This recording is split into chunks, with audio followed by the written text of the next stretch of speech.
Good afternoon, Dr. Naik. My name's Izzy Westbury. I'm the secretary here at the Oxford Union. I have a very short question to ask. You talk about the hijab being something that serves to protect a woman. Surely it's extremely patronizing and degrading to prevent a woman from making that decision for herself.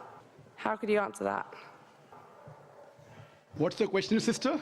I said, in your speech, you talk about the hijab being something that serves to protect a woman. But how is it not extremely patronizing and degrading in not allowing the woman to make that decision herself? Sister posed a very good question, that when I say that hijab is required for a woman, isn't it not degrading for the woman to patronize it? Isn't it degrading?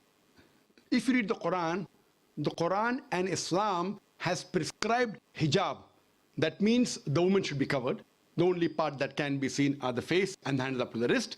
This is for the modesty. And it is not only mentioned in the Quran, it is also mentioned in the Bible. If you read the Bible in the 1 Timothy, chapter number 2, verse number 9, it says that women should be dressed up with shamefacedness. They should be dressed up with sobriety and should not wear braided hair or gold or pearls. It's further mentioned in the 1 Corinthians, chapter number 11, verse number 5, 6. The woman that does not cover her head, then she dishonors her head. Her head should be shaved off. Anyway, I don't agree with this. I'm just quoting you from the Bible. Same way, if you go to the Vedas, it says that the woman should cover the head. So all the religious scriptures, they talk about the woman covering their head. It is for modesty. It is not to degrade the woman. And if you analyze, there was allegation made against me saying that Dr. Zakir Naik says that if they don't wear hijab, that if you wear Western clothes, there are chances the woman will be raped. It is a misquotation again. What I said, that if women wear revealing clothes, they have more chances of being raped. What I was doing, the same newspaper, Sunday Times, which spoke against me 1 year before, on the March of 9th, 2009, Sunday Times carried an article. In Britain, 1 out of 7 feel that the women who wear sexy revealing clothes, she should be hit. I'm sorry, I don't agree with it. This is the statistics that was given in the Sunday Times on the 9th of March 2009, that in Britain, 1 out of 7 Britishers believe that the women who wear revealing and sexy clothes should be hit. I disagree with this.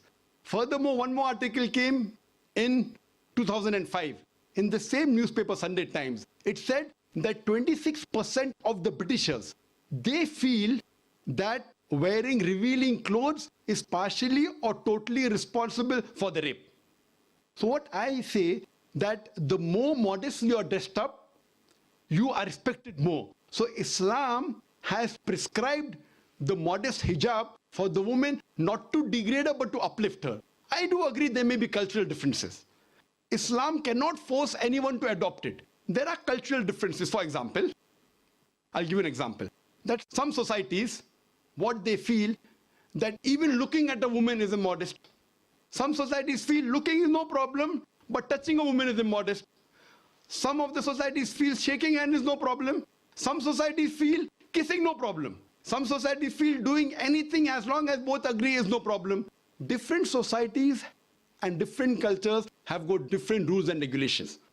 When I went to America, while I was giving a talk, one of the Americans told me, "You Eastern women, you're immodest." I was shocked. So I said, "Why do you call the Eastern women immodest?" He told me, "You Eastern women, you expose your belly." So in America and Western country, exposing belly is immodesty. In India, exposing belly is not immodesty, wearing shorts is immodesty. So what I've realized, sister, there's different culture, there's different system. Islam cannot force anyone to adopt. It's clearly mentioned in the Quran in Surah Baqarah, chapter number 2, verse number 256, La ikrah fid din, there is no compulsion in religion. But if some women want to adopt the hijab because they feel modest and they feel respected, I feel no other woman should disagree. And when I've been to UK, I've seen hundreds and thousands of women who do cover their hair and who feel that they are uplifted because of this modesty. Hope that answers the question.